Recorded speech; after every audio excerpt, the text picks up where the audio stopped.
Assalomu alaykum kanalimiz kuzatuvchilari. Bugun 22-mart. Mana qulupnay larzaga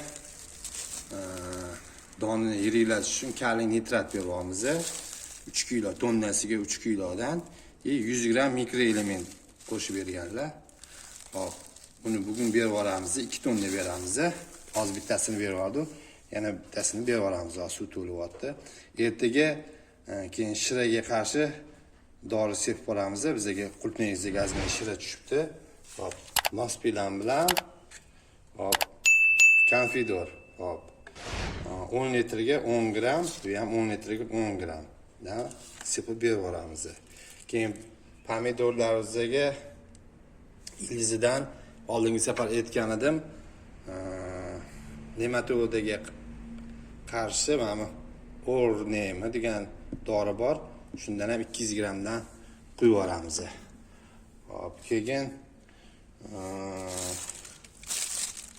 bu agrobortrak fosfit, hozir endi boshqacha nomdan chiqayotgan ekan.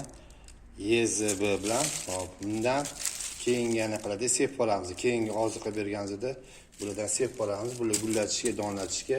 Keyin yana mana bunaqa dori olib kelganmiz. Keyingi safarga mana yirilatadigan dori, 3 xil dori ekan. Ham yirilatadi, ham qulupnayni mevasini shirinlashtirib beradi. Mana shu dori 3 xil dori bular. Naqadar mikroelementlar, lekin dorining sirini aytmaylar. Mana shunaqa dorini beradilar. Shu doridan sepib boramiz. 2 kilo qancha chiqar ekan? Mana shu 100 litr suvga osh solib ko'ramiz.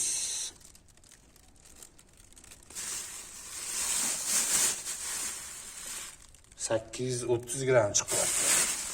100 litr suvga. Birinchi marta sepaman bunaqa katta dozada. Qani ko'ramiz. Kuzatib borsanglar hammasini qo'yib ko'rsatib boramiz.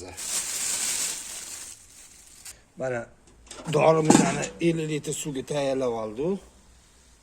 Qashnaq qilib ko'pirtirib dorini ishlatgan yaxshilab. Yana bitta aralashtirib olamiz. Idish yuziga soltirib, hozir sepib olamiz. Kecha tegidan oziqa berib olganmiz. Обязательно zahar sepishdan oldin, keyin oziqa berishdan oldin tegiga namligiga e'tibor qilish kerak. O'sha yo suv, yo oziqa tegidan berib olgan yaxshi. Biz kecha berib olganmiz, mana qo'rqmasdan bugun xudo xolasa ustidan hasharotlarga qarshi, o'sha shiraga qarshi dori sepib qolamiz. Mana shunaqa qilib yaxshilab ko'pirtirish kerak. Hozir men sepayotganini ham ko'rsatib o'tib ketamiz. Pomidorlarning holatini ham ko'rsatib o'taylik. Mana pomidorlarimiz hop, nechinchi? 10-mi, 12-chilarda ekilgan edi. O'sha mana buncha chiqazib qo'ydi mana. Bu roziviy sorti. Xo'sh. Buni har turbani oralig'iga ekib chiqqanmiz. Mana bu o'rtasiga mana chiri pomidor ekilgan. Bularga ham shu 4 kun 5 kun bo'lib qoldi ekkanimizga. 4 kun bo'ldi-yu. Mana bular orasiga ekib chiqqanmiz 58 sm dan qilib. Buni oldingi videolarimda ko'rsatib o'tganmiz. Hozir bular ham ancha o'ziga kelib qoldi. Namligiga e'tibor berishingiz kerak.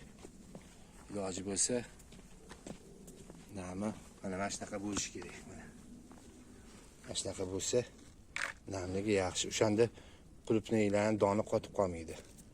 Mana bunday ko'rsatgan ham yo'q.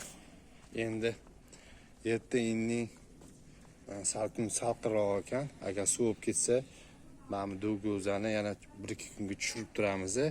Suvli o'tib olgandan keyin, mana shu suv o'tib olgandan keyin bu dugalarning hammasini kilonkalarni olib tashlaymiz, dugalarni olib tashlaymiz. O'sha pomidorni ham ipga oladigan payt kelib qoldi. Buni hozir ustidan o'sha shiraga qarshi dori sepib olamiz.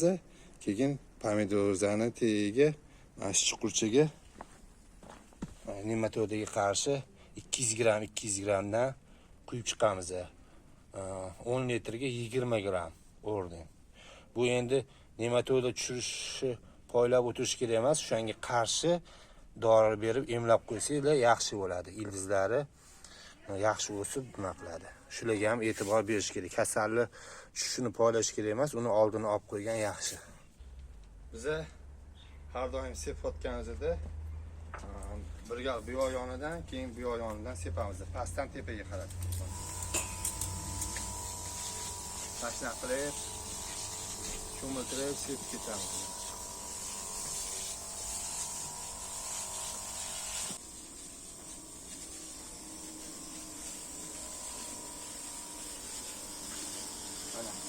Pastdan tepaga qarab sepsiz, o'zi tepaga chiqib, pastga qaytib tushadi. Tepa bayiga ham tegadi, shunday to'liq qo'yadi mana. Tashnaqa sepib chiqamiz. Bugun 24-mart. Mana orqa parninglar o'zi. Bu yoqqa ham pomidor ekib olganmiz, chiri mana qulupnayning orasiga. Bu qulupnaylarni kechroq ekilgan edi. Oldingi videolarimda ko'rsatgan edim. Bayini tozalab, yaxshilab o'rtasidan va kapinidan zaxlatib suv berib olgan edim. Mana hozir bugungi kunga kelib ancha o'zgarib qoldi. Endi bu arulardan yaxshilab zaxlatib mana sug'aryapmiz. O'tan xudo xolasa tez o'zgaradi. Mana shunaqa suv berish kerak. Kapinidan ko'ra o'sha oqizib yaxshilab zaxlatib suvga to'ydirib bersa, bular ham yaxshi o'sib ketadi. Kuzatib borsanglar, hammasini qo'yib ko'rsatib boraman. Bu balkim videodan ham zo'r bo'lib ketishi mumkin. Yana bilmadim. Mana buni orasiga ertaga ko'chatlarimiz bor. Bu ham ekib olamiz. Mana shunaqa qilib hozir sug'aryapmiz. Bu o'rtaga ertagining qulupni ekib olamiz. Pomidor orasiga kuzatib boringlar, qiziqarli videolarni qo'yib borishga harakat qilamiz. Kommentariyaga yozinglar, qanaqa savollaringiz bo'lsa, kelasi videolarga o'sha savollarga javob berib o'tib ketishga harakat qilamiz.